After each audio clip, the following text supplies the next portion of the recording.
Welcome to Frank's crazy road trip, where he's about to use cheap motels and fast food dinners to create a super surprise for his kids. As Frank gets closer to his eldest daughter's home, nostalgia bathes him like the warming sun, making all the crazy travel worthwhile. Frank finally arrives at Amy's doorstep, and boy, her house looks like a race car driver's pad. Thanks to his grandkids' intel, Frank sneaks into the backyard, ready to treat the kids with his classic whistle. To Frank, Amy still looks like a little girl, and bam, the kids have all turned into adults in the blink of an eye.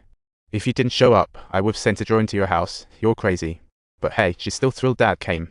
Amy questions her dad why he didn't stay home since he's not well, but Frank spins a yarn about doctor approval for his wild adventure. Frank and his grandson hit the golf course, but realize the kids' grades aren't exactly stellar. What's going on there? Frank recalls Amy saying her son's grades were soaring. He's scratching his head over this. Without much talk, he waits for Amy's husband. It's like a wedding. Watching them hug, Frank thinks Amy's marriage is just dandy, but during dinner, something feels off. The grandson seems to give his dad the cold shoulder. They are practically strangers. The boy even tells his mum to back off. Frank thinks, sorry Dad, let's just change the subject. Frank says he wants to stay with Amy for a couple of days and surprise Robert. But Amy informs him she's off on a work trip, and the son's going camping for 3 days. Hub is not home, so she can't keep Frank longer. He thinks, no problem. As long as they're all good, I'm happy.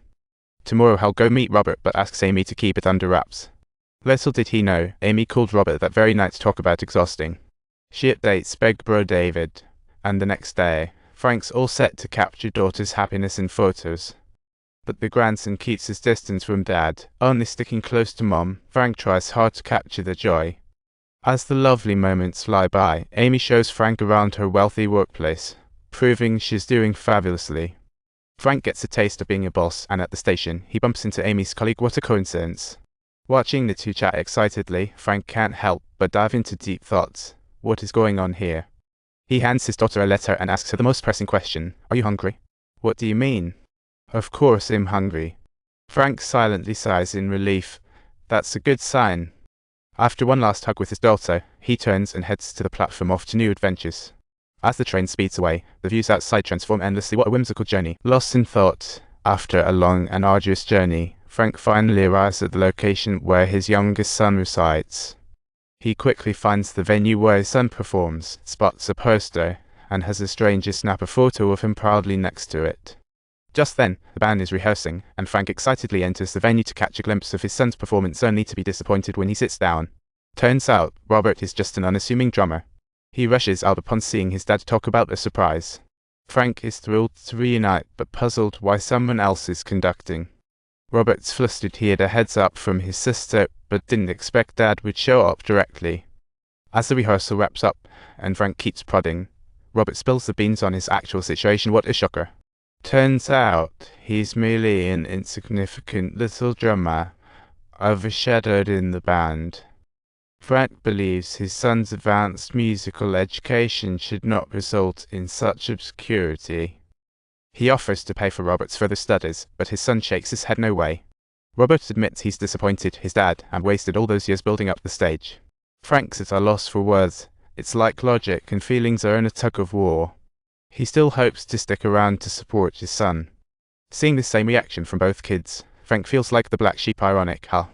Maybe he's built an invisible wall with his kids. He reluctantly decides to leave, walking away in silence. Before leaving, he asks the old question again.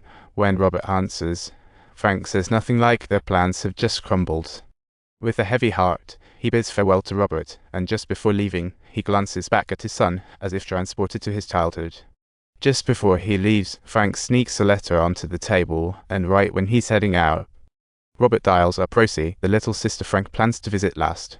Little does Frank know, his surprise has crumbled instantly, and the kids seem to have their own little secret. Thus, Frank embarks on a trip to Las Vegas, ringing up his eldest son David non-stop.